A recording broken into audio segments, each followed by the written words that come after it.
I don't get what I want, I get what I need. Every single day I'm heading off to my dream, and I get everything that I damn well please. I don't give a damn if you all listening to me, cause I run it. I'm the only one that really want it, I'm the only one that's really on it. I'm just being honest, I'm just doing everything I promise, cause I want it bad enough that I'ma make it as an artist. And I know I'm not the smartest, and I know I'm not the largest, but I promise you that I'ma be the one that worked the Kumusta mga kaibigan?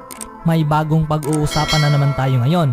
Pero bago nga yan, kung bago ka pa lang sa ating channel, ay huwag kalimutang i-like ang video, mag-subscribe, at i-click na rin ang notification bell para lagi tayong ma-inform sa mga interesting basketball updates. Shoutout nga pala kay Micalila Gonzaga at Miguel Portalio, mga bumili ng sapatos, at maraming salamat sa inyo kaibigan. Ang lahat ng mga Lakers fans mga kaibigan ay naghihintay sa buong off-season na ang isa sa kanilang team stars ay mag-re-up kasama ang franchise para sa panibagong kontrata. Ngunit hindi nila inaasahan mga kaibigan na ito pala ay ang manlalarong si LeBron James. Habang si Anthony Davis ay nagpapatuloy pa rin sa kanyang buhay bilang unrestricted free agent, si LeBron James naman ay pinahaba na ang kanyang pananatili kasama ang Lakers para sa karagdagang 2 taon sa halagang $85 million. Ang kasalukuyang kontrata ni LeBron James ay magtatapos patungo sa 2021 to 2022. Ngunit ito ay mayroong player option mula sa huling taon. Para siya mga kaibigan ay magiging fully committed na wala ng player option patungo sa 2022 to 23 season, na kung saan magtatapos ang kontratang ito na siya ay magiging 38 years old. Ang desisyong ito ni LeBron James mga kaibigan ay isang sinyales na itong si LeBron James ay gusto niyang tapusin ang kanyang career kasama ang Los Angeles Lakers. Ito ay interesadong makita mga kaibigan na ang signing na ito ay nagpapahiwatig para sa lahat ng mga planong ginagawa ng Los Angeles Lakers sa free agency.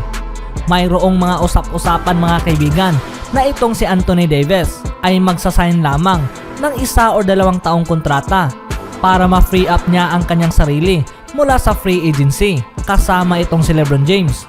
Mayroon ring mga rumors na itong si Davis at LeBron ay parehong mag-opt out next season para makapag-create ng room sa Los Angeles Lakers upang makuha nga nilang mapag-sign si Giannis Antetokounmpo.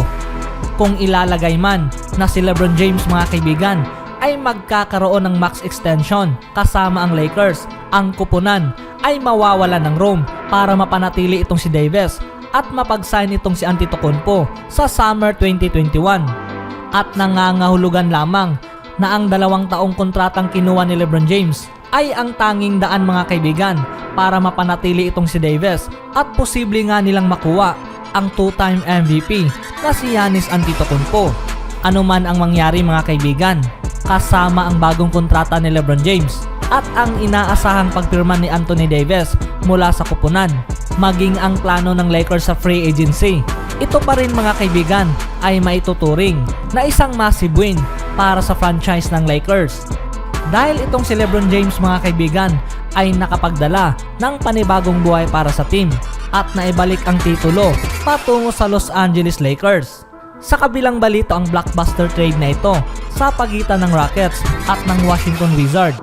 Itong si John Wall at James Harden ay madalas na palang naglalaro at magkasama mula sa mga pick-up ball. Ang clip ay nagpapakita na itong si James Harden at John Wall ay magkasama sa aksyon. Si John Wall na nai-sideline nga ito dahil sa mga multiple injuries. Ngunit kitang-kita rin naman mga kaibigan na nananatili pa rin ang kanyang explosiveness at tila masasabi na siya ay nasa prime pa rin. Habang si James Harden naman mula sa kanyang parte ay nagpapatuloy pa rin mula sa kanyang kahangangang offensive skills.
Isipin mo na lang mga kaibigan na kung paano na lang kaya kung magsama ng maglaro ang dalawang ito.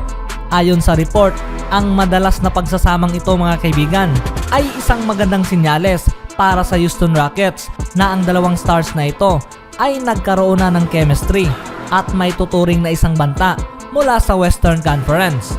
At ngayon ay titignan na lang natin kung ano ang maidudulot nitong ni James Harden at John Wall.